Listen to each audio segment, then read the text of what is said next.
Eh, Ninguna onda, po. Aquí era para saber si me oyen o no. Ya, chicos. Chicas y chicos. Buenas tardes. No sé si ustedes están haciendo, hicieron mecánica conmigo algunos de ustedes, ¿verdad, Marcelo? Tú hiciste mecánica conmigo, ¿no? Sí, pues. Ya, así, aquí. ¿Y tú, Natalia? También. Parece que todos ustedes fueron exalumnos míos, ¿no? No, porque me dieron este curso. Me dieron este curso, así que estoy haciendo este curso. ¿No fuiste tú, Rumi, alumna mía? Ya. ¿Y tú, Natalia, si fuiste? No, tampoco estuve con el profe Gustavo. Con Gustavo. Y Franco también. Ya, partamos. Este es el laboratorio de electricidad y magnetismo. Tengo entendido que ustedes vienen semana por medio conmigo, ¿cierto? O sea, vienen hoy día, la semana que viene no, la próxima semana que viene sí, y así sucesivamente. Estoy en lo cierto, ¿no? Muchas gracias. Gracias. Ya, eso. Entonces, lo que vamos a hacer es lo siguiente. Esta primera clase va a ser teórica, naturalmente. Es una clase teórica. La semana que viene al otro grupo también va a ser una clase teórica a la vuelta, o sea, en 2 semanas más. Exactamente les voy a decir cuándo. El 31 debe ser el 7, a ver, espérame, que estoy aquí, septiembre. El martes 7 de septiembre. Ahí usted nos vamos a volver a ver, ¿correcto? Y va a haber una prueba ese día de lo que vamos a hacer hoy día, que es de teoría de errores. Entonces, van a haber dos clases y después van a haber los experimentos. Entonces, el 7 de septiembre, cuando ustedes nos volvamos a ver, va a ser una clase, va a ser una prueba online, aquí en la hora de clases, ¿ya? Eso es importante, así que como hay muy pocos estudiantes en este momento, hay solo 6 y son como 20 me imagino, no sé cuántos son. Eh, Le avisan por favor que la próxima clase tenemos prueba. Entonces y después a la vuelta de prueba van a tener los informes, ¿ya?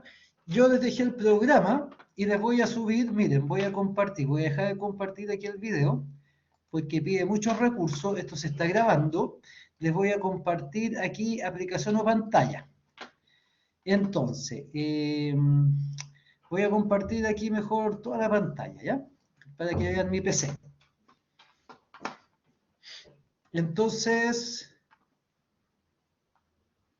yo aquí, donde está este curso, me van siguiendo, ¿verdad? Aquí, donde entramos al curso, aquí les dejé el programa. ¿Me están escuchando?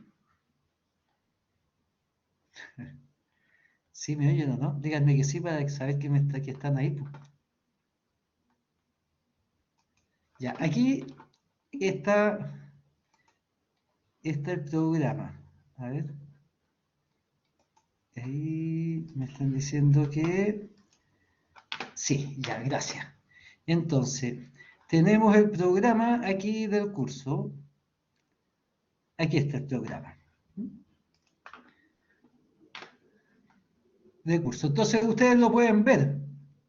Yo no quiero gastar mucho tiempo en verlo porque ustedes lo pueden ver por las de ustedes. Pues lo que hay básicamente son experimentos de todas las áreas del curso, que sería electrostática, corriente y magnetismo. También, más que el programa, que es lo que está aquí, lo importante es que ustedes cuando hagan experimentos, vamos a tener evaluaciones que van a valer un 30%, por ejemplo, la que van a hacer ahora, en la próxima clase. El promedio de esas evaluaciones van a valer un 30% y van a tener informes de laboratorio, que valen un 70% de la nota del ramo. Y les voy a subir después aquí, en esta parte, aquí, déjenme ver, es que no quiero por error cerrar. Aquí les voy a subir donde está el calendario, les voy a subir la calendarización, no la he subido. Pero la calendarización dice que hoy día tenemos que ver una clase teórica. Entonces, para garantizar los contenidos de la clase, voy a partir al tiro. ¿Mm? Entonces, lo importante es que el martes, voy a anotar aquí, dibujar. Aquí, espérense. Estoy afinando. Entonces, tendríamos que el martes 7 de septiembre, tendríamos un test. El test 1 que va a ser online. Y va a ser solo lo que vamos. Entonces ustedes vamos a hacer experimentos, van a hacer experimentos online que los van a hacer en su casa. Ustedes van a ser ingenieros, por lo tanto les vamos a hacer experimentos. Yo tengo muy claro los experimentos que vamos a hacer, pero tenemos que coordinarlos con el profe Gustavo, que también está haciendo este laboratorio. Van a hacer informes, el promedio de los informes vale un 70% de la nota del curso y el promedio de los test y controles vale un 30%. Entonces la nota final va a ser 0,3 por el promedio de los test más 0,7 por el promedio de los informes. Y esa es la nota final del laboratorio. Entonces, lo que tenemos que ver ahora en esta primera sesión, hagámosla, tratemos de hacer, no es mucho, es teoría de errores. Teoría de errores. Eso es lo que tenemos que ver en la sesión de hoy. Después yo les voy a subir plantillas para informes y ese material para que ustedes lo usen. Por teoría de errores, el error experimental se asocia a las fluctuaciones de las medidas. Fluctuaciones de las medidas. ¿Ah? No se refiere a equivocaciones. Ya las equivocaciones uno las enmienda, las corrige. Esto se debe a las fluctuaciones inherentes al proceso de medición. Cualquier consulta, ustedes me preguntan al tiro. Pero pregúntenme ojalá por micrófono, porque el chat yo escucho ping cuando escriben algo. Entonces, veamos, la idea es la siguiente. Supongamos que tenemos una propiedad medible de un sistema, una propiedad medible y que es una propiedad continua, como la masa, la temperatura. No es discreta, yo no voy a contar cuántas ovejas tengo en un corral. Eso es una cantidad discreta y uno sabe al tiro cuánto tiene. Estas son variables continuas. Esas son las variables físicas. Entonces, las variables físicas en general nunca se pueden medir en forma exacta, sino que se miden dentro de ciertos intervalos porque están fluctuando siempre. Por ejemplo, veamos un ejemplo. Hay tres magnitudes físicas fundamentales que son la masa, el espacio y el tiempo. Entonces, pensemos que nosotros queremos medir masas, por ejemplo. Veamos un ejemplo de lo que estoy diciendo. Queremos medir la masa de un gato. Queremos ver cuánto pesa nuestro gato. Entonces, nosotros ponemos el gato en una balanza y vemos cuánto pesa. Entonces, el peso del gato no es exacto, porque el gato está respirando y botando aire. Cuando inspira aire, pesa más que cuando expira. Si el gato acaba de tomar agua, va a estar más pesado, o se acaba de comer. Si el gato acaba de ir al baño, va a estar más liviano. Si está nervioso el gato, va a transpirar y va a perder agua. Entonces su peso no va a ser fijo, sino que en realidad el peso del gato va a estar fluctuando dentro de algunos valores. Este sería el peso y este sería el tiempo. Entonces, realmente el gato no va a tener un peso definido. Entonces, ¿qué hace uno normalmente? Uno dice, bueno, tomemos el peso promedio del gato. Y eso lo asocia al peso, el peso promedio, llamémosle, peso promedio. Pero, en cualquier caso, el gato está oscilando en un intervalo. ¿Mm? Que si el ancho del intervalo es sigma, llamémoslo sigma, el valor máximo va a ser peso promedio más sigma y el valor mínimo va a ser peso promedio menos sigma. Y el gato en cualquier momento su peso va a variar en ese intervalo. O sea, lo que podríamos decir nosotros del peso del gato es que el peso va a estar en este intervalo, en el peso promedio menos sigma y el peso promedio más sigma. Va a estar en ese, o bien se puede presentar así, el peso promedio más menos sigma. Ese más menos nos da el ancho del intervalo en que varía el peso del gato. Entonces, cuando uno dice que el gato pesa 2.500 gramos, lo que está diciendo es que pesa 2.500 gramos, pero está oscilando.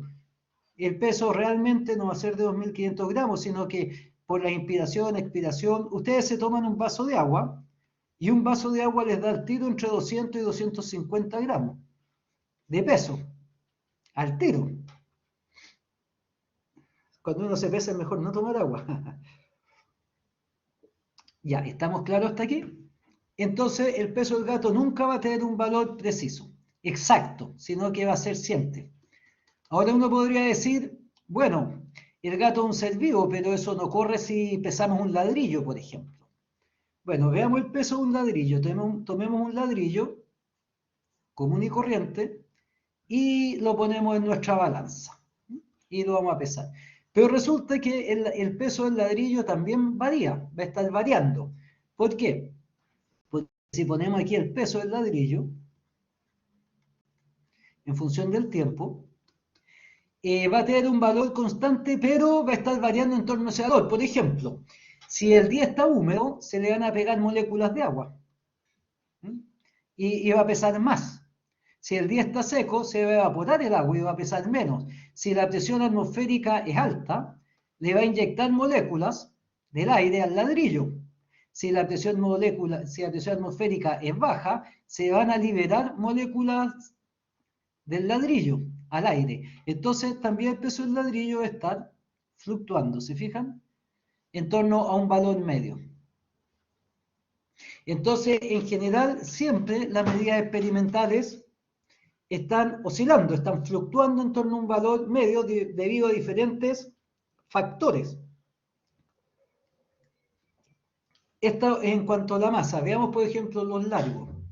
Imaginemos que queremos medir una barra, el largo de una barra. Decimos, ya esto está claro. Pero resulta que el largo de la barra depende de la temperatura. Si hace calor, la barra se va a dilatar. Y si hace frío, la barra se va a contraer. Entonces, dependiendo de la temperatura, el largo de la barra va a estar fluctuando. Y el largo de la regla con que yo mido también va a fluctuar. Entonces, el largo de la barra tampoco lo vamos a conocer, va a estar entre un largo mínimo y un largo máximo. ¿Qué es lo que hace uno? Uno mide varias veces el largo de la barra a lo largo del día. Si uno quiere medir el largo, uno lo mide en la mañana, al mediodía, en la tarde, en fin. Mide varias veces el largo y lo que uno hace es calcular el largo promedio, ¿cierto? Que sería la suma de los largos, pensemos que sean n veces medimos, partido por n. Ese sería el largo que damos, pero el largo va a estar fluctuando. Entonces lo que vamos a hacer, vamos a aprender a determinar el rango en que fluctúan las variables físicas. Esto no es solamente para las barras, por ejemplo, las personas, tampoco la estatura de una persona, el alto de una persona, tampoco es constante. ¿Por qué? Porque uno en la mañana es más alto que en la tarde, producto de la gravedad. ¿Sabían ustedes? Uno cuando está sometido a la gravedad todo el día, en la noche y se acostar, está más bajito que en la mañana, cuando uno ha dormido horizontalmente. Incluso los astronautas en la Estación Espacial Internacional cuando llevan un par de meses en el espacio y vuelven a la Tierra, están como 2 centímetros más altos. 2 centímetros es una cantidad importante. 2 centímetros y medio más alto que cuando están en la Tierra. Entonces, hasta la estatura de las personas fluctúa durante el día. La masa. El tiempo también, pues imaginemos este experimento, imaginemos que tenemos una luz que se enciende y se apaga. Y nosotros queremos medir, aquí estamos, el tiempo que la luz se mantiene encendido. Entonces vamos a tener un cronómetro. Entonces cuando se prende la luz, esta persona aprieta el cronómetro. Y cuando se apaga la luz, detiene el cronómetro y mide el tiempo y dice, esta luz estuvo 10 segundos encendida. Pero no es así, pues, no es 10 segundos. ¿Por qué? Porque nosotros tenemos un tiempo de reacción que es de 0,2 segundos. El tiempo de reacción de una persona es 0,2 segundos. ¿Qué es el tiempo de reacción? El tiempo de reacción es cuánto tiempo nos demoramos en reaccionar a un evento imprevisto. Por ejemplo, vamos manejando en una carretera, vamos a poner en una bicicleta, y se cruza una pelota. Nosotros vemos la pelota, ¿cierto? Eso se convierte en una señal que va a nuestro cerebro y dice, hay una pelota allá. El cerebro manda una respuesta al músculo, pensemos al pie, que tiene que viajar por el cuerpo al pie y uno aprieta el freno. Todo ese proceso, desde que vemos, procesamos en el cerebro, baja y llega la respuesta, toma 0,2 segundos. Ese es nuestro tiempo de reacción.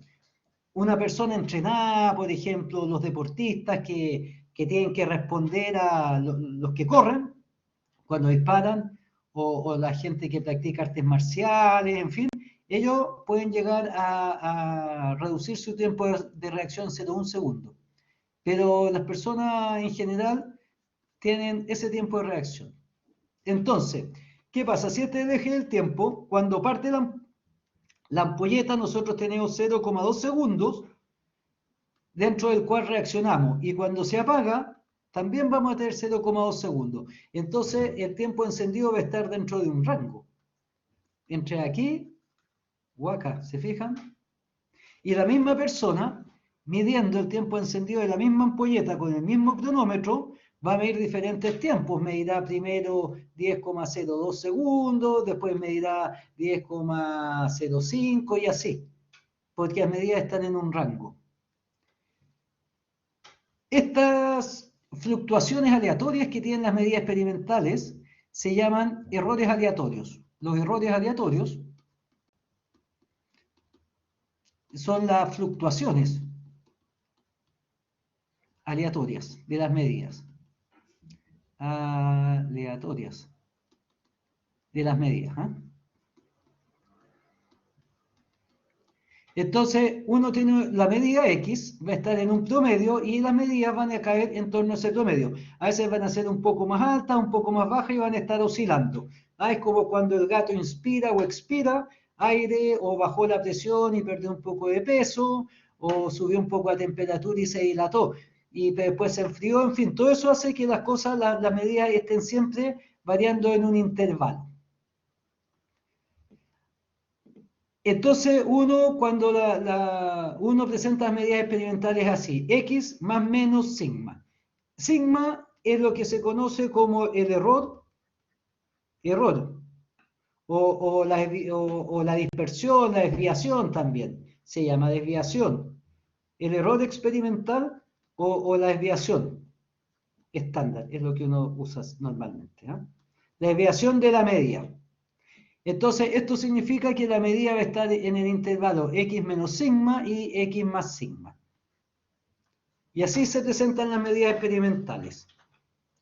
Este error no se puede hacer cero, porque no podemos variar controlar todos los parámetros del universo. ¿Ya? Pero se trata de hacer chico para tener mejor precisión. También se llama la incerteza. la incerteza de la medida. Es esto.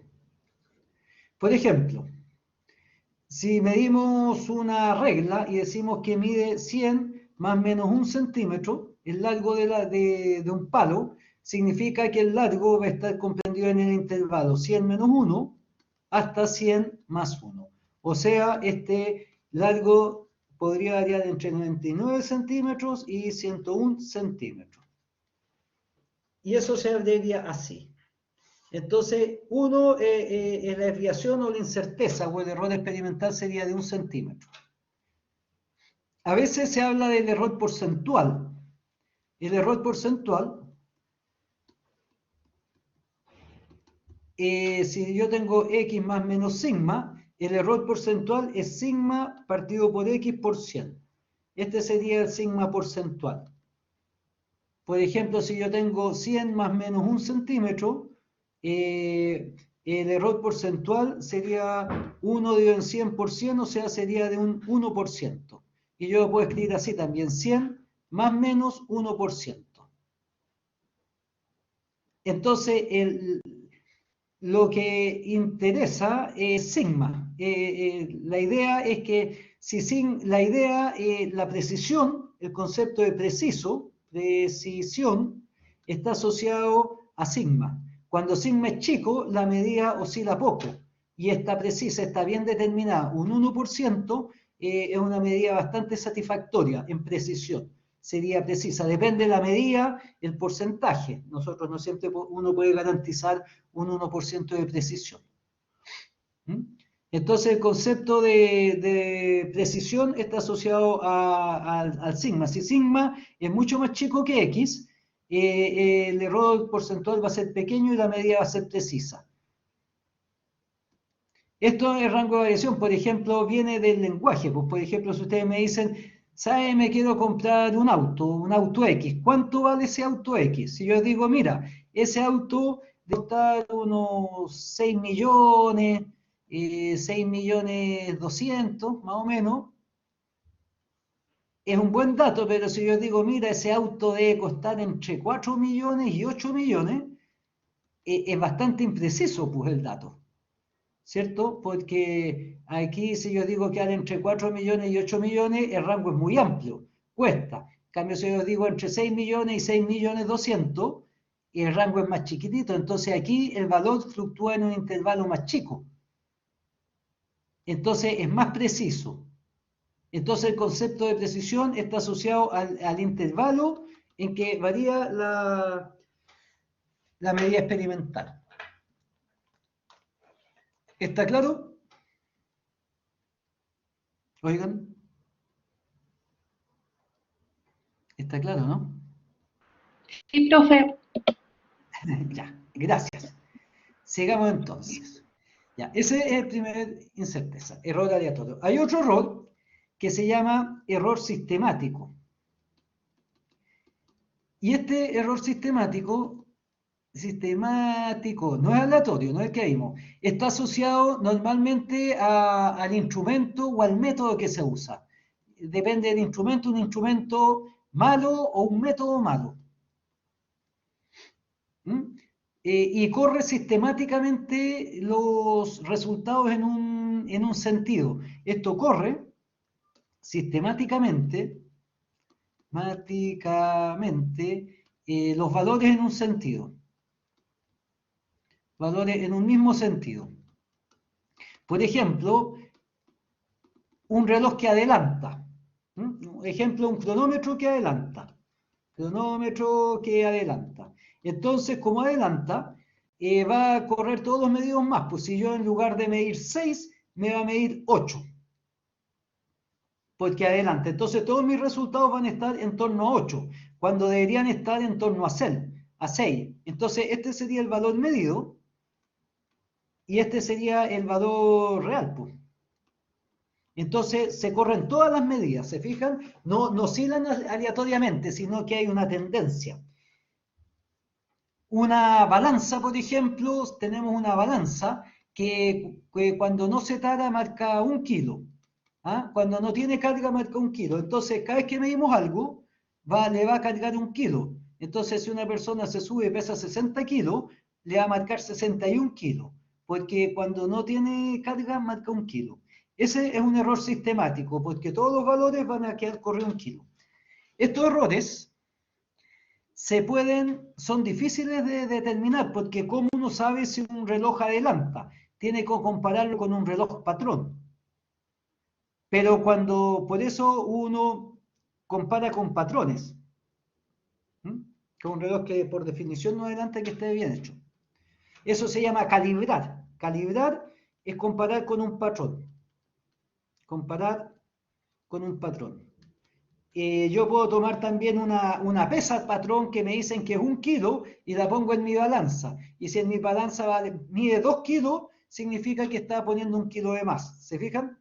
Estos errores a veces son difíciles de detectar, porque si yo tengo un instrumento que está midiendo mal, cuesta darse cuenta, a menos que uno disponga de un instrumento patrón. Cuando el error sistemático está en el método, también cuesta. Por ejemplo, imaginemos un proceso químico que uno tiene que estudiar, pero como uno respira, echa CO2 a la atmósfera y ese CO2 reacciona y produce algo inesperado. No produce la sustancia. Y si uno se da cuenta que el CO2 de la respiración es lo que afecta, bueno, uno se pone una mascarilla y lo corrige. ¿Se fijan? Pero cuesta darse cuenta. Los errores sistemáticos están asociados con el concepto de exactitud, de exacto, ¿ya? Exacto significa si este es el valor real, qué tan lejos o cercano está el valor medido. Si yo estoy cerca del valor real, mi medido exacto, si esta diferencia es de un 1%, por decir algo, mi valor medido va a ser exacto. La precisión se refiere a las fluctuaciones en torno al valor medido. Por ejemplo, yo puedo tener, para que tengamos una idea, mi valor es este. Ese es mi valor real, ¿ya? Yo puedo medir con un error sistemático y este va a ser mi valor medido. Pero mis datos fluctúan aquí cerquita. Entonces este puede ser inexacto. Este es inexacto porque está desplazado, ¿verdad? Pero es preciso porque el rango en que varían es chiquitito. Yo podría tener el valor desplazado, pero que mi rango sea grande de variación. Entonces este sería lo peor, pues, inexacto, y tampoco sería impreciso, pues. Está corrido, ¿ah? Yo les digo, el auto vale entre 4 millones y 8 millones y resulta que el auto vale 20 millones. Estoy como el forro. Este resultado, por ejemplo, si yo pongo aquí, ahí podría ser preciso y exacto, porque el rango es chiquitito. Entonces, esa es la diferencia entre precisión y exactitud. Precisión se refiere al rango en que varía el resultado y la exactitud está relacionada a cuánto nos alejamos del valor que deberíamos medir debido al instrumento. En general, los instrumentos se calibran con patrones y son exactos. Uno trabaja con buenos instrumentos, pero de vez en cuando tiene que echarle un miro a un patrón. Ya. ¿Qué hace uno entonces cuando uno va a medir? Hay otro error también que se llama resolución del instrumento. Que es el tercer tipo de error. La resolución del instrumento es la medida más pequeña, la medida más chica que podemos hacer. Por ejemplo, si yo tengo una regla que está graduada en centímetros, este sería el 57, aquí está el 58, el 59, 60 centímetros. Entonces, ¿qué pasa cuando la medida cae aquí? Entre medio.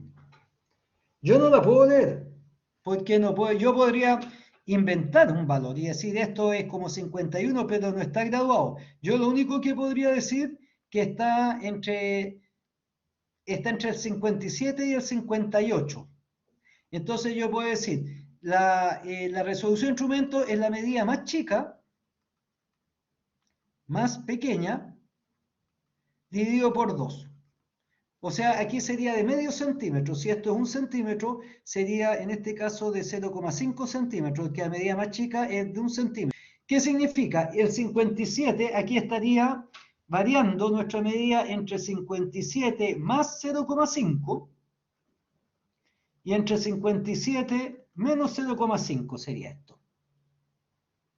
O podría decir que está entre el 57,5, me paro aquí en la mitad, más menos 0,5. También podría decir eso. Y eso significa que está entre 57 y 58. O que está entre 56,5 y 57. Entonces, esa es la resolución. En la práctica, equivale a esto. Yo voy a una balanza de la feria, y la balanza en la feria está hecha para medir kilos de papa. Entonces, la medida más chica, pensemos que lo más chico que puede medir es 1 gramo. Si yo pongo una hormiga en esa balanza, me va a marcar 0. Pero no es que pese 0 gramos, es que aquí ese 0 más menos 0,5 gramos, la división. O sea, lo que me está diciendo es que pesaría entre 0 y 0,5 gramos, o entre 0 y 1 gramo. ¿Se fijan? Eso me está diciendo. No es que sea 0 porque hay una incerteza. Entonces me dice, bueno, esta hormiga pesa menos que la edición más pequeña, que sería 1 gramo. Entonces ese 0 es 0 o 0,5 gramos. Esa es la idea. Yo no puedo medir pesos de hormiga, ni puedo medir el ancho de un pelo con una regla en milímetros, porque voy a ver que está en 0. Uno puede decir, ya, pues entonces seamos vivos y usemos un instrumento digital, una balanza digital donde aquí aparecen los números. Entonces yo peso un gato o una papa, pensemos, y me dice que la papa pesa 38,5 gramos. ¿Ah? Eso es el peso. Entonces yo voy feliz porque digo, mi papa pesó 38,5 gramos. Pero esto no es cierto, porque esto me lo está redondeando, porque si fuera 38,45, me lo va a aproximar a 38,5. Y si fuera 38,53, me lo va a aproximar a 38,5, con el primer decimal. Entonces, ese 38,5 realmente me está diciendo el instrumento que varía entre 38,45 y 38,54, que sería redondeo. ¿Se fijan? Entonces, ese 38,5 realmente va a ser 38,5 más menos la mitad de la edición más pequeña. La edición más pequeña es de 0,1 gramos, sería menos 0,05 gramos. Entonces ahí le ponemos 50. Entonces me está diciendo que haría entre 38,55 y 38,45. Entonces, eso es inevitable. ¿Estamos hasta acá? ¿O hay alguna consulta? Esto es requete importante porque recuerden que después les vamos a hacer una prueba de esto.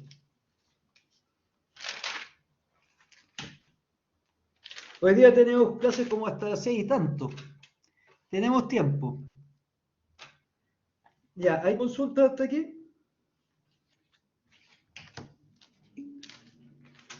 Bien. Espérense. Todo bien por acá, ya. Entonces, sigamos. Borra. Entonces, ¿cómo se maneja este cuento? Este cuento se maneja de la siguiente manera. El tema de las incertezas. ¿Les parece? Mira, nosotros, esto es un altito. ¿Les parece que hagamos de corrido la clase sin el break y que cuando terminemos paramos?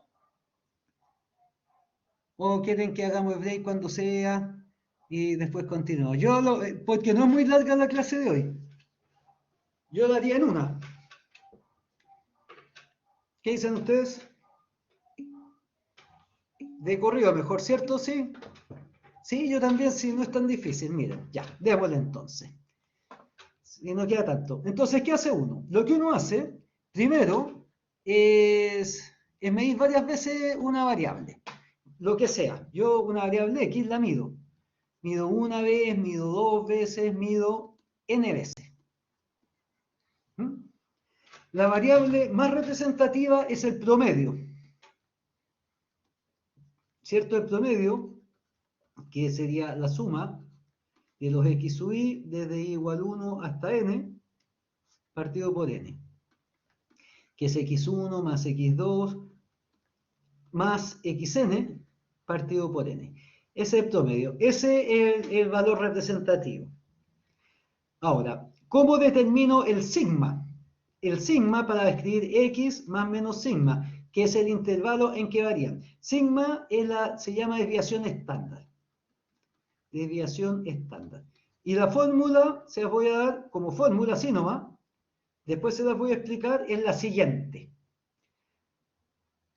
¿Cómo se calcula la desviación estándar? Tenemos dos casos. Uno en que x1 hasta xn sea toda la población, sea la población completa. Son todas las muestras, todos los valores posibles. Por ejemplo, yo tengo ovejas, tengo 100 ovejas, 100 ovejas. Y quiero saber cuánto pesan mis ovejas y en qué rango van a fluctuar, pero mis ovejas, las que yo tengo en el corral. Ese sería el caso. ¿Ya? Entonces voy a tener un resultado para mis 100 ovejas. Entonces, en este caso, la desviación estándar se calcula así. Se calcula como la sumatoria de la medida x sub i menos x al cuadrado partido por n, la raíz cuadrada. O sea, sería la raíz de x1 menos el promedio al cuadrado, más x2 menos el promedio al cuadrado, más xn menos el promedio al cuadrado partido por n. Y así se calcularía la desviación estándar para la población completa. Entonces ahí voy a tener exactamente el rango en que varían mis ovejas. Pero supongamos que yo tengo una muestra de 100 ovejas y quiero saber cuánto es el rango de peso de las ovejas en el mundo. Entonces yo estoy tomando una muestra de la población, no tengo la población completa. En general, uno siempre tiene muestras de la población. Entonces veamos qué pasa cuando tenemos una muestra de la población. O sea, mis valores medidos, x1, x2 hasta n, son de una muestra. Tomé 100 ovejas de todas las ovejas del mundo y con eso quiero sacar el promedio de una oveja y en qué rango varía. Entonces, hubo un matemático Bessel que hizo una pequeña corrección a la fórmula anterior y dijo que cuando tenemos una muestra, la desviación estándar se calcula así, se calcula igual, pero se divide en n-1. Y esa sería la fórmula de la desviación estándar. ¿Ah? En lugar de cambiar n por n-1 es la muestra. Naturalmente, cuando n es muy grande, n o n-1 da lo mismo. ¿Estamos claros hasta aquí o no? Veamos un ejemplo. Hagamos un ejemplo numérico. Por ejemplo, voy a hacer un ejemplo. No voy a seguir hablando de ejemplos porque me estoy dando vuelta. Lo voy a hacer con Excel. Imaginemos que nosotros somos una veterinaria. Esto es importante que lo veamos aquí en Excel porque después ustedes lo tienen que usar el Excel. Entonces pensemos que queremos pesar gatos. Entonces aquí tenemos el peso de un gato. El peso y lo vamos a poner en kilogramos. Entonces el primer gatito pesa 3,6 kilos. Tenemos una balanza que nos da hasta décimas de kilo. Tenemos otro que pesa 3,5, hay otro que está más gordito, 3,8, 3,8 otro, el 4,2, 4, 7, ya pongamos eso. Ya, esos son nuestros valores. Pesamos varios gatos. Déjenme ponerle como que este tiene 3,7. Y le vamos a poner aquí, y le vamos a decir que sean con un decimal. Aquí el resultado. Formato de la celda, le voy a poner un decimal. Número, decimos, y con un decimal. Ya. Esos son los pesos de nuestros gatos. Entonces, queremos sacar el peso promedio. Entonces, aquí vamos a poner el promedio. Peso promedio. Entonces, eso hacemos igual, para hacer fórmula hay que ser igual. Aquí Excel nos calcula el promedio directamente. Ponemos prom, y ahí está promedio. Y el promedio de todo esto. Lo seleccionamos y le decimos Enter. Y es 3,8. Entonces, el promedio es que esto vale 3,8. Le voy a dar más decimales para ver si hay más decimales, ¿ya? El promedio es 3,8 kilos en promedio. Entonces le vamos a poner aquí formato de celda. Le voy a dar más decimales, ¿ya? 3 decimales le voy a dar, por si acaso lo redondeo. No, era exacto. Ya. Queremos calcular ahora la desviación estándar. Queremos saber cuánto varía el peso de un gato en general, no solamente de nuestra muestra. Entonces vamos a usar esta fórmula. Esta, porque queremos saber en general cuánto están pesando los gatos en Chile, por ejemplo. Entonces pesamos esos pocos gatos. Entonces aquí tenemos que hacer, eso va a ser igual a el valor absoluto, le ponemos abs. Ah, no, pues no es absoluto, hay que calcular el valor, eso, menos el promedio que es 3,8. Y le damos igual. Y el menos 0,2. Y ahí los calculamos todos. Entonces, estos pesan menos que el promedio, por eso nos da esa diferencia menor, estos pesan más que el promedio. Ahora la fórmula dice, sume los cuadrados de esto. Esto se llama la desviación. Entonces, la suma de los cuadrados dividido en n. Eso es lo que os dice. Tenemos que sumar esos cuadrados. Entonces, la suma de los cuadrados sería aquí la suma de los cuadrados. Sum de los cuadrados va a ser igual a suma, ahí esto nos da la suma de los cuadrados, ¿eh? Suma de los cuadrados, nos da Excel, de todos estos números.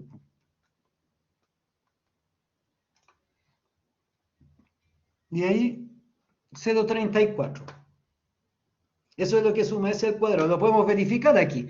Yo puedo decir que ese es igual a este.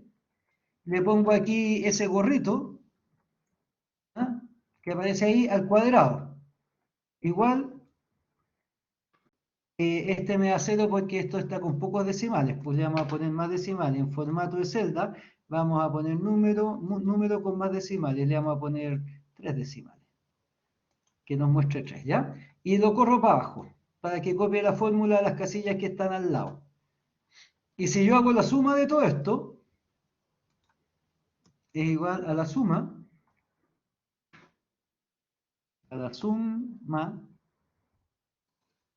esto, me da el mismo resultado, ¿se fijan? Aquí me suma 2 cuadrados. Y aquí tenemos 7 valores, por lo tanto la desviación estándar, la desviación sería igual a la raíz cuadrada, le vamos a poner raíz de ese número dividido en n-1, sería 7 menos 1 en 6, ¿correcto? Para usar la fórmula, esta fórmula. Aquí n es 7, así que sería n-1, 6. Y le ponemos igual, y nos da que es 0,238. Entonces, podemos decir que el peso de los gatos, al usar esta fórmula, sería esto. Vamos a borrar aquí. El peso de un gato sería, esto es súper importante lo que voy a hacer ahora, así que pongan máxima atención. sería peso promedio 3,8. 3,8, entonces ponemos aquí 3,800. Pensé alguien me está hablando. Falta la raíz. No, sí la puse la raíz. La puse. Fíjate que aquí en la fórmula dice raíz. Entonces sería 3,8 más menos eso. Pensé. 3,8. ¿Dónde está? Se me fue. Al inicio. Aquí estamos. Espérense.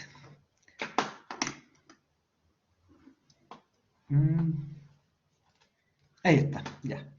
Entonces, estamos a inicio. No sé por qué me apareció esta cosa. Ya. Entonces sería 3,8 más o menos 0,238. Entonces, a ver, nos vamos aquí y sería más o menos 0,238. ¿Cierto? Eso es lo que nos obtuvimos con Excel. Dicho sea de paso, Excel calcula automáticamente la desviación estándar. Yo puedo poner así, que aquí va a ser igual a la desviación y de desvesta, desviación estándar, de este conjunto, fíjense. Yo pongo mis valores, le doy clic y me aparece el tiro del valor. Se fijan, lo calcula, no es necesario hacerlo, uno lo selecciona.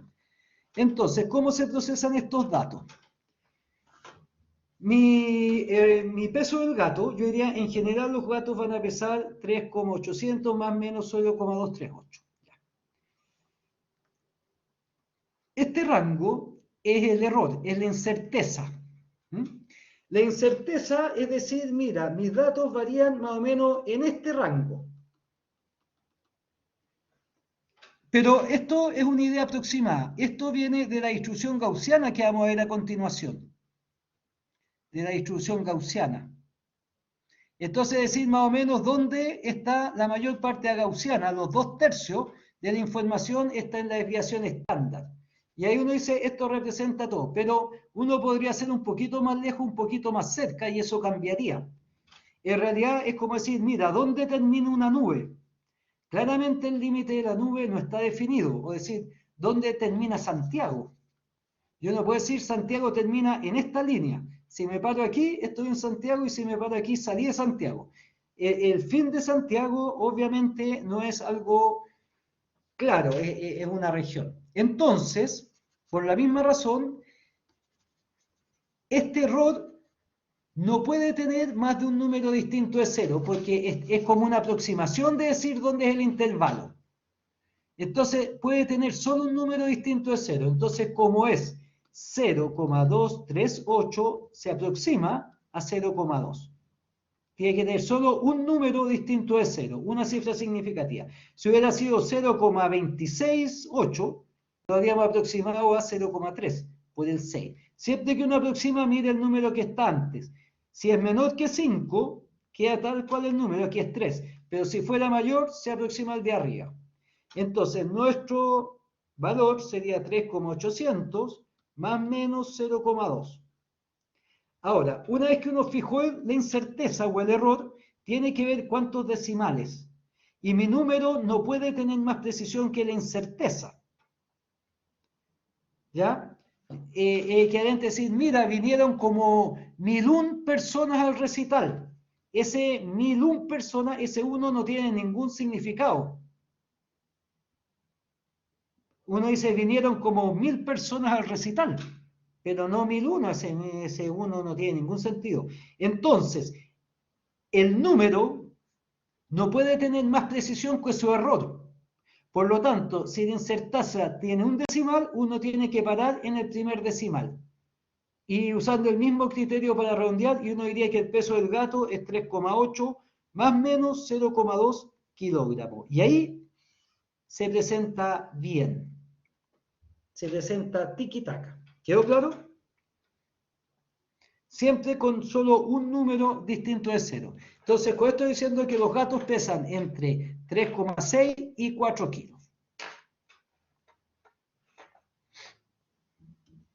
¿Quedamos claros hasta acá? Muchachines. ¿Estamos claros? ¿Más o menos? Ya. Veamos de dónde salen estas fórmulas. Vamos a ver de dónde salen estas fórmulas, vamos a ver la gaussiana y ahí vamos a quedar. Y lo importante es que sea claro. Veamos de dónde sale esto, porque ustedes van a ser ingenieros, pues no les puedo dar la fórmula, mire, esto salió así, y es un conejo sacado de la manga. No, pues, ¿verdad? Entonces vamos a compartir de nuevo toda la pantalla, es lo más fácil. Ya. Entonces, primero, ¿de dónde sale la fórmula? Esta es la desviación estándar. Viene de la siguiente... Borrar toda la entrada. De aquí viene la fórmula. Tenemos el conjunto de valores. Esto es para que sepan. El conjunto de valores. X1, X2, Xn. Pueden ser los pesos de una persona, en fin. El promedio lo calculamos, ¿verdad? Entonces, estos son los valores posibles de X. Aquí está el promedio. Entonces, tomemos una medida cualquiera, la medida X sub I. Vemos a qué distancia está del promedio, la desviación, qué tan desvía esta medida del promedio. Entonces, la desviación de la medida I, esto se llama desviación, sería el valor de la medida menos el promedio. Y se le pone valor absoluto porque, como es aleatorio, la mitad de las medidas van a estar arriba, la mitad de las medidas van a estar abajo. No importa si está arriba o está por abajo. Lo importante es a qué distancia está, si está muy lejos o muy cerca. Eso nos da la desviación. Entonces nosotros sacamos la desviación de cada medida. La desviación de la medida 1 va a ser el valor de la medida 1 menos el promedio. La desviación de la medida 2 va a ser a qué distancia está la medida 2 del promedio, en fin. La desviación de la medida n va a ser a qué distancia va a estar la medida n del promedio. Y uno diría, bueno, la desviación promedio, que sería la suma de los valores absolutos de esto, para activo por n, esto se llama desviación media.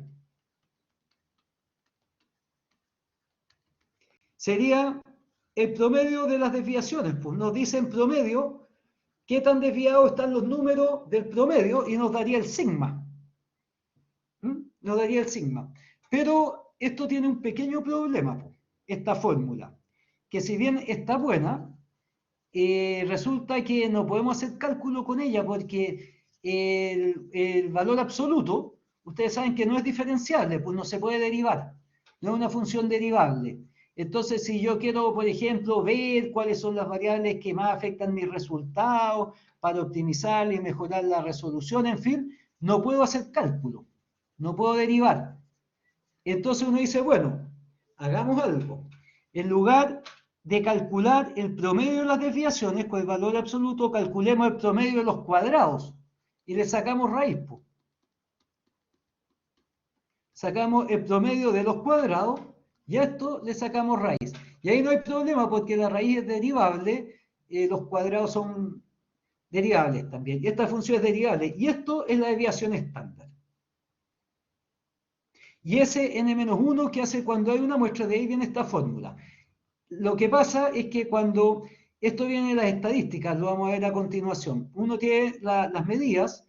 Normalmente, si por ejemplo uno ve el peso, los sueldos, por ejemplo, los sueldos de la gente, si aquí está el sueldo y está el número de personas que tienen ese sueldo, el promedio, pensemos que son 450.000 en Chile. En promedio la gente gana 450.000. Poca gente gana 10 millones mensuales y poca gente gana 1.000 pesos mensuales. En realidad esto no escribe los sueldos de Chile porque los sueldos de Chile no obedecen una distribución gaussiana, para nada, están concentrados en la parte alta. Así que, pero supongamos que estamos en Suecia y ahí estaría más cerca de esta distribución gaussiana. Entonces el sigma, cuando yo tomo todo el conjunto de puntos, todos los puntos, esta fórmula está bien, pero cuando tengo unas muestras, unos pocos valores, del conjunto, entonces para calcular el ancho del conjunto, Bessel demostró que era más preciso a poner n-1. Y por eso aparece cuando tenemos todo o solo una muestra. Habiendo entendido de dónde viene esto, veamos la función gaussiana. Vamos a ver esto de Gauss y después vamos a ver una cosita de gráfico y vamos a quedar listos. Así que vamos a terminar yo creo que en un ratito y si nos vamos en una, porque no está difícil esto. Ya, ¿de dónde viene esto? Pensemos que vamos a pesar papas. ¿Ya? Las papas. Las papas de verdura, pues, no los que están en el Vaticano. Entonces, queremos pesar papas. Queremos saber cuánto pesa una papa. Y empezamos a pesar. Entonces, pensemos que las papas pesan 50 gramos, 51 gramos, 52, 57, en fin. Entonces, nosotros pesamos muchas papas. Y vamos a hacer una tabla de frecuencia. Vamos a hacer una tabla que se llama tabla de frecuencia. Que vamos a poner intervalos de peso. Vamos a poner las papas que pesan entre 50 gramos y 51 gramos, pero lo vamos a poner cerrado. Y aquí la frecuencia es cuántas papas hay. Pensemos que de todas nuestras papas hubo 3 papas que pesaron entre 50 y hasta 51 sin contar 51. Esto es la frecuencia que no tiene dimensión.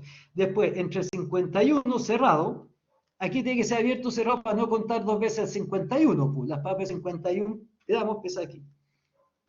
Y entre 52. Y pensemos que aquí hay 4. Entre 52 y 53. Pensemos que aquí hay 4. Y así. Vamos, tomamos intervalos y vamos viendo la frecuencia en intervalos. ¿Ya? Y hacemos un gráfico de barras de esto. Esos gráficos se llaman histogramas. Entonces hacemos un histograma, que es un gráfico de barra, histograma. Entonces ponemos aquí la variable, que sería el peso, en gramos, y ponemos los intervalos aquí. El 50, 51, 52, en fin, todos. Y ponemos aquí la frecuencia, que no tiene dimensiones. Entonces, entre 50 y 51 habían 3. Entre 51 y 52 habían 4. Entre 52 y 53 habían 4. Y uno haciendo un gráfico de barra, uno obtiene un gráfico de este estilo.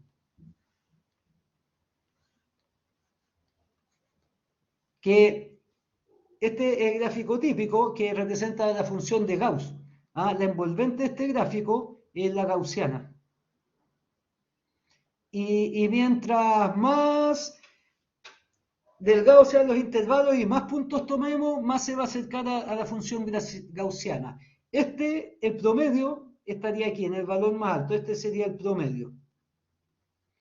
Y los estadistas le llaman moda al valor que más se repite. Le llaman moda al valor que más se repite. Pero cuando hay hartos valores, la moda coincide con el promedio.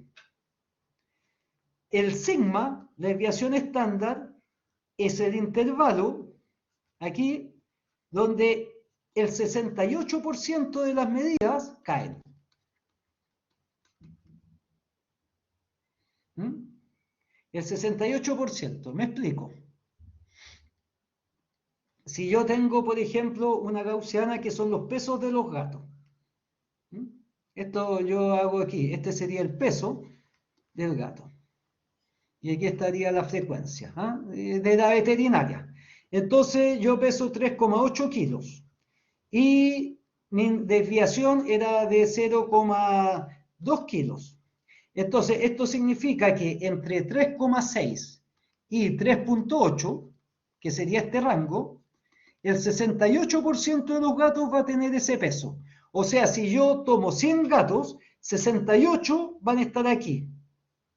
Y solo 32 gatos, que como es el promedio sería algo así como 16 gatos van a pesar más que 3,8 kilos, 16 gatos van a pesar menos de 3,6 kilos y 68 gatos van a pesar en ese intervalo. Eso es lo que representa la desviación estándar. ¿Quedamos claros? Entonces, aquí hay rangos. Los rangos son estos. Miren, se los voy a mostrar. Aquí yo tengo la gaussiana. Déjenme ver. Teoría de errores, aquí está. Ese gráfico nos muestra la gaussiana. El sigma, entre el promedio más sigma y el promedio sigma es el 34,1 y, o sea, sería el 68,1%. El 13,6 está entre sigma y 2 sigma o aquí, el 26. Y más de 3 sigma el 2,1%. Estas son las escalas. ¿Se fijan? Aquí estaría en torno al primer sigma, está el 68%. Aquí la diferencia se da para más, pero entre un sigma y 2 sigma son 13,6%.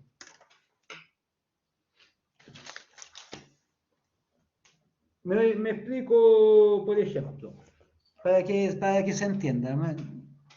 Háganos imprimir pantalla esto. Por ejemplo, pasa lo siguiente, miren.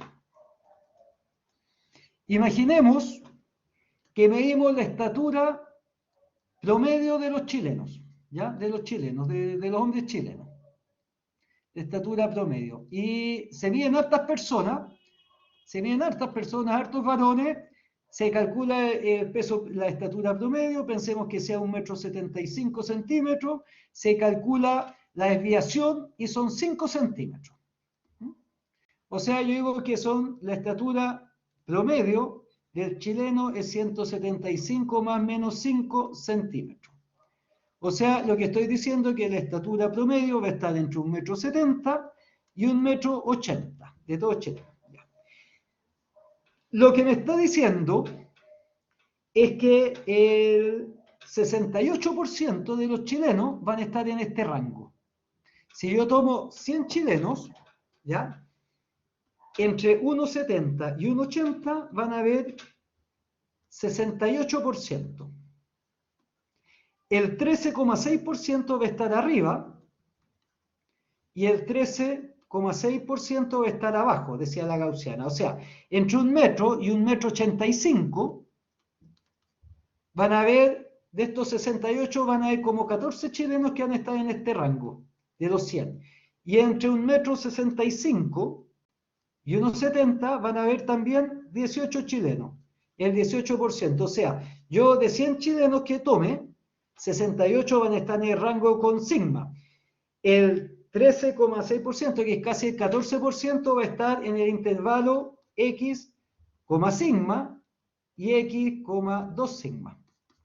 Pero el grueso de la población está aquí. Y eso es lo que representa la desviación estándar. ¿Estamos claros? Ya nos queda poquitito. ¿Estamos claros hasta aquí o no? ¿O hay alguna consulta?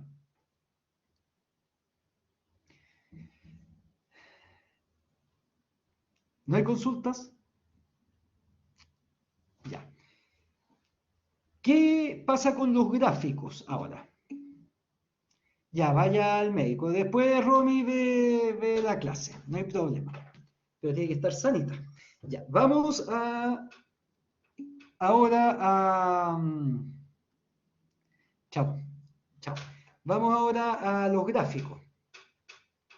Cuando uno grafica, en un gráfico, uno pone la variable dependiente, independiente, uno tiene una tabla de valores y pone los puntos, ¿cierto?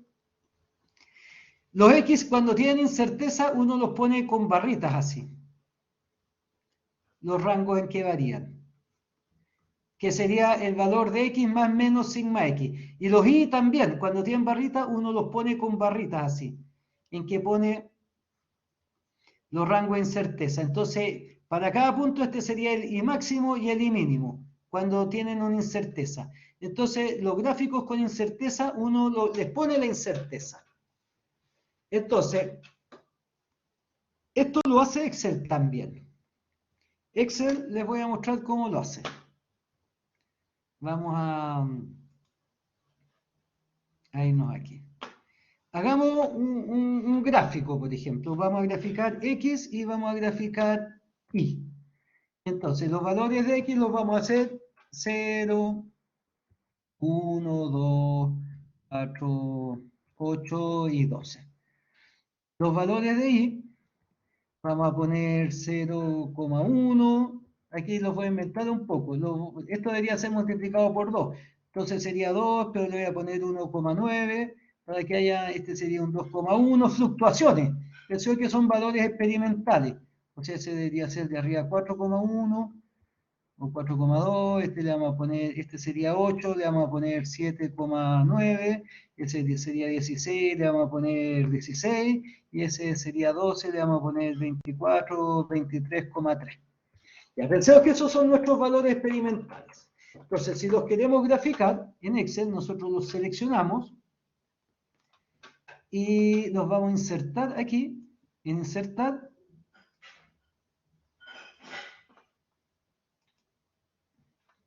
y es gráfico, y ponemos gráfico, este gráfico, el que insertar gráfico de dispersión, ese es el que elegimos, y ahí están nuestros valores. Si queremos encontrar la aproximación lineal, la recta que aproxima, nosotros pinchamos aquí los valores y le ponemos aquí agregar línea de tendencia y decimos lineal, y que nos presente la ecuación en el gráfico y que nos dé el valor del coeficiente de correlación. ¿Ok? Y ahí nos aparece la ecuación que representa. Entonces, nos dice que esta ecuación vale 1,946 por X más, y eso es un coeficiente de correlación. Ese sería el modelo matemático, la relación entre Y y X, eso. Y el coeficiente de correlación nos dice qué tan bueno es esta recta. Mientras más cerca de 1, está mejor. Con 2 o 3, 9 ya es una muy buena recta. Porque yo podría a una parábola asociarle una recta. O sea, yo podría eventualmente hacer esto. Voy a borrar aquí. Podría tener estos mis puntos experimentales, que sean eso, y yo les puedo aproximar una recta y que me dé esa recta. Pero el coeficiente de correlación, si esto es como una parábola, se fijan, no me va a dar bueno. Entonces ahí yo voy a saber qué tan bueno o malo son los valores.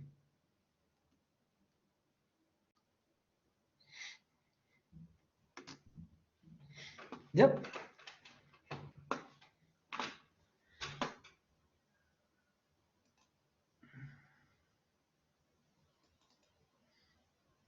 ¿Estamos claros? Aquí ese puede ser incluso tomarse como la incerteza del cerro. Entonces, de esa manera uno puede hacer gráficos.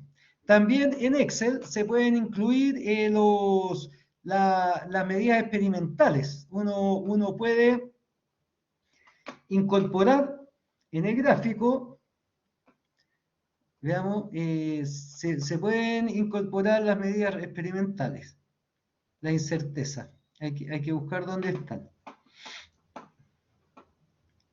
Estos son los tipos de gráficos. Siempre usen dispersión. Entonces, para poner la incerteza hay que buscar. ¿No? Déjenme ver dónde ponemos aquí las incertezas. Déjenme ver.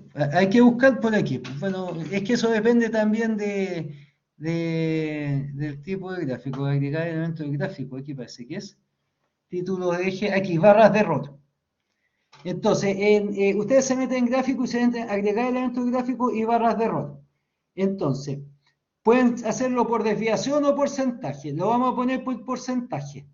Y ahí les está diciendo la barra de error. ¿Se fijan? Ahí nos marca. Entonces, podemos agrandar este gráfico. Lo voy a agrandar para que lo vean. Entonces, aquí, si queremos el error en el eje X, yo lo pincho y me dice que es de un 5%. Pensemos que sea un error de un 10% en el eje X. Y le damos Enter y creció. ¿Se fijan? Y pensemos que el error en el eje Y, yo marco la patita del eje Y, ¿ah? Y me tiene que dar el error. Formato de barras de error. Aquí estaría.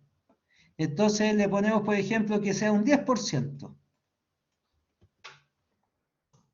Y ahí está. ¿Se fijan? Entonces, en este gráfico, si ustedes se fijan, además de los puntos experimentales, me indican las barras de error. Y ese es un buen gráfico. porque me dice que este punto realmente está variando aquí, el y está variando aquí, y esa es la ecuación y es una muy buena recta. Entonces, de esta manera uno puede hacer gráfico en Excel, calcular la ecuación y ese es el error porcentual que les decía. El de que puse un 5%, 10% es el error porcentual, o sea, cuando nosotros tenemos, ¿cómo lo haríamos en la práctica? Tenemos varios X, el X1 con sus errores y yo saco el error porcentual, sigma por X por 100. Y eso me da el error porcentual, que puede ser un 5%, un 10%, lo que usamos en Excel para hacer este gráfico. Con las barritas. Creo que vimos todo. No sé si tienen alguna consulta. Muchachines, muchachas, muchachos. Voy a aparecer aquí en escena, ¿no?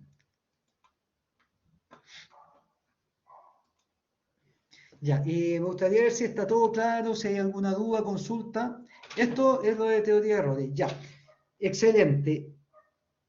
Chicas y chicos, por favor, revisen Excel, aprendan a calcular promedios, desviaciones estándar, a poner las barras de error y hacer el gráfico, ¿ya? Porque si ustedes lo hacen con Excel, sale rápido, sale súper rápido, si no habría que estar calculando y sale mucho más lento. Si lo manejan con Excel, no van a tener problema. Y la próxima...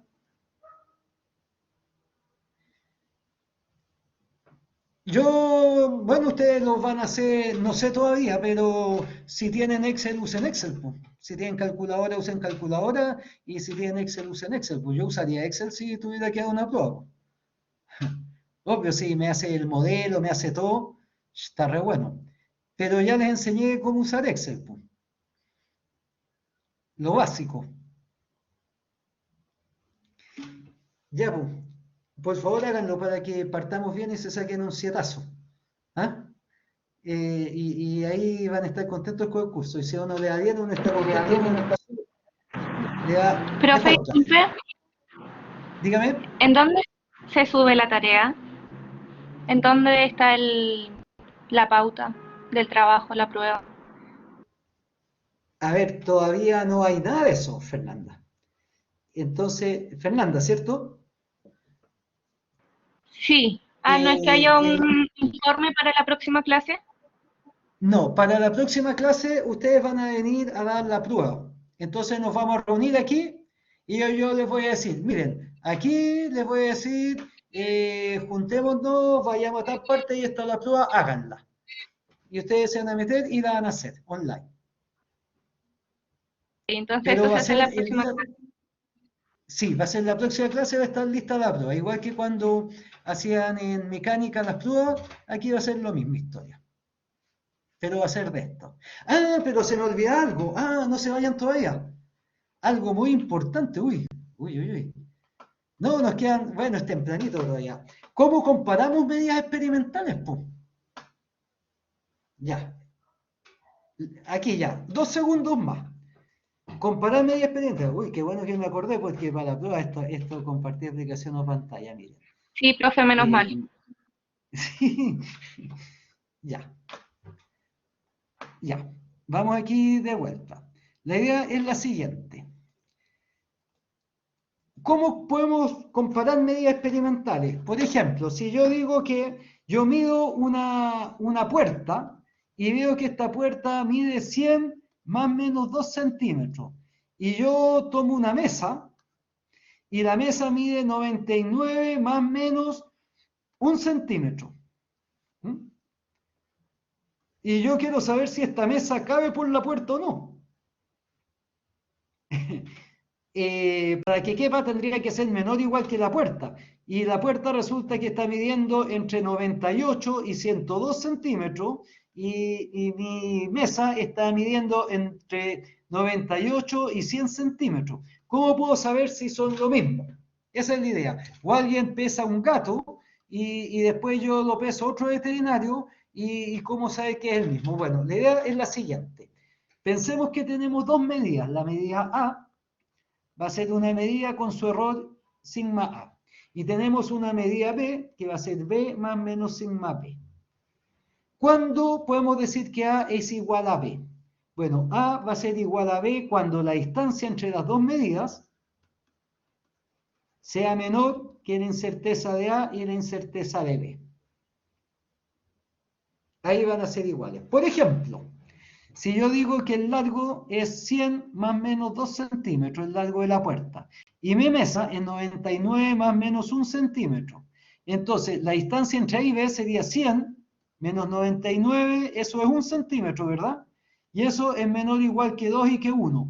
Por lo tanto, estas dos medidas son iguales, o sea, 99 más menos 1 centímetro es igual a 100 más menos 2 centímetros. Representan la misma medida y por lo tanto mi mesa debería pasar por esa puerta. ¿Quedó claro? Así se comparan. ¿De dónde viene esto? Si estos no son conejos que uno se saca de la manga. Viene de lo siguiente. ¿Borro? ¿Borro? Ya, vamos a borrar. Una medida experimental, una A más menos delta A, es una gaussiana, ¿cierto? Aquí estaría el valor de A y aquí estaría el sigma A. Si yo tengo aquí la otra gaussiana B, este es sigma B, claramente la distancia entre A y B es mayor y estas son dos gaussianas bien definidas y son distintas. Si fueran dos montañas, sería dos montañas. Pero ¿qué pasa en el otro caso? Y aquí, claro, esto es A, esto es B, y claramente A es distinta de B porque la distancia entre ellos es mayor que los valores. Pero ¿qué pasa si las gaussianas están sobrepuestas? Si la gaussiana es esa y la otra va a ser esa. Entonces, si estas fueran dos montañas, uno las vería así, las vería así, las vería así como montañas, ¿se fijan? Uno las vería así y uno diría en la misma montaña. Tiene un par de cototos aquí arriba, pero en la misma montaña. Uno la vería así. Y claro, precisamente porque la distancia entre A y B es menor que el ancho. Entonces, en este caso se tiene que A menos B es menor que el sigma A y el sigma B. Los anchos de las montañas están sobrepuestos, entonces pasa a ser la misma montaña. Y de ahí viene el criterio para comparar medidas experimentales. Y así uno puede comparar, porque uno necesita comparar pues, en esta vía, pues, para pedir las predicciones de los resultados y todo eso.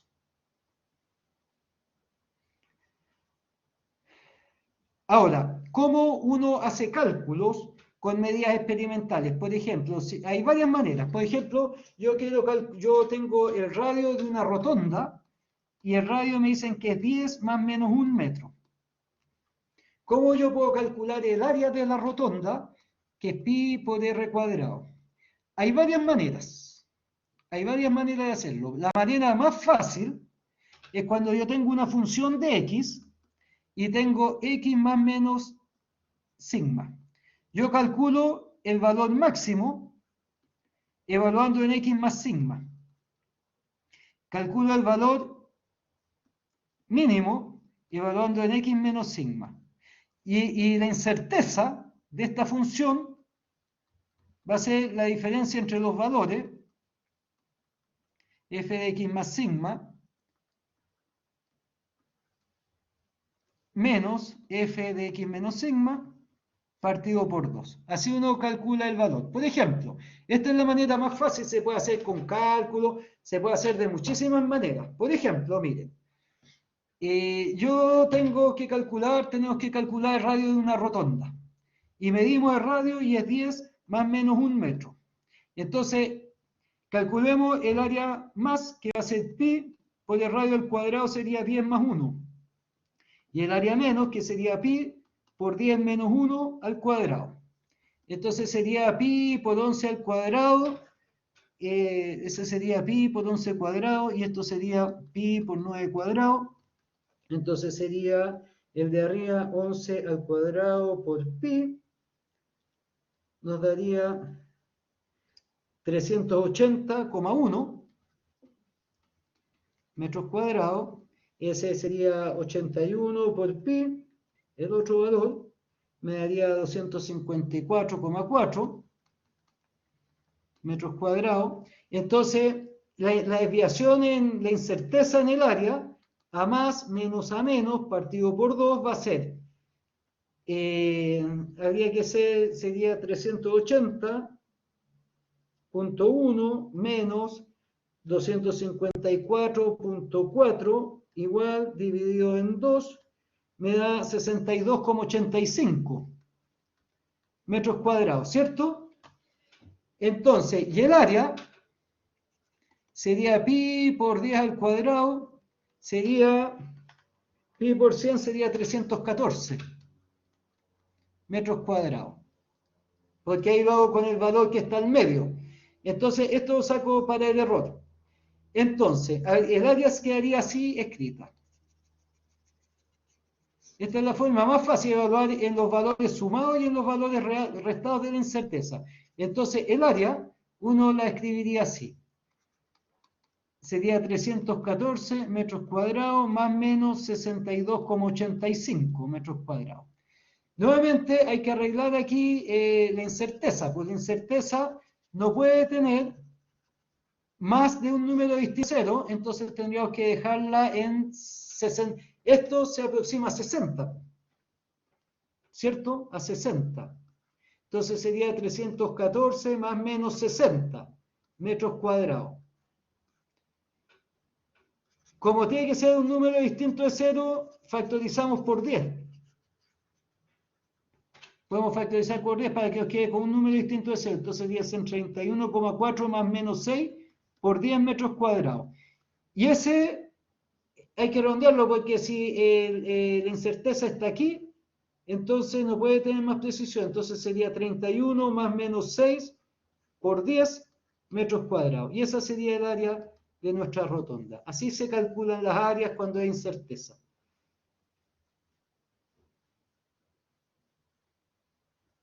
Ya, espero que les haya quedado claro. Entonces, siempre que tengan una función con incerteza, la evalúan en el valor con más sigma, lo evalúan en el valor con menos sigma y lo evalúan en el valor. Y la incerteza de la función va a ser el valor evaluado con más sigma menos el valor evaluado con menos sigma partido por 2. Y después hay que hacer que cumpla las reglas que tenga un número distinto de 0. Y ahí se ajusta el valor. Ya, creo que vimos todo lo que tenían que ver. Ahora sí. Ya, estamos entonces, ahora que haríamos hasta aquí, pues ya vimos todo. ¿Hay alguna consultita? Chicas y chicos. Ya, quedamos aquí entonces. Ya, pues, nos estaríamos viendo en 2 semanas más. Profe, disculpe, Sí, dígame. queda grabada la clase, ¿cierto? Sí, pues va a quedar grabada. Y lo otro, en Así 2 que semanas más, ¿es la prueba? en 2 semanas O en más, una, sí. en 2 semanas No, más. porque Ya, muchas gracias. la semana que viene a ustedes no les toca conmigo.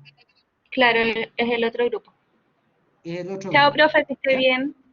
Ya, niñas, que estén bien, muchachos también, que tengan una buena semana, cuídense. Nos estamos viendo. Cualquier duda ahí me avisan. Ya, vamos a dejar de ir ahora. Chao, muchachos. Chao, chicas, chao, chicos.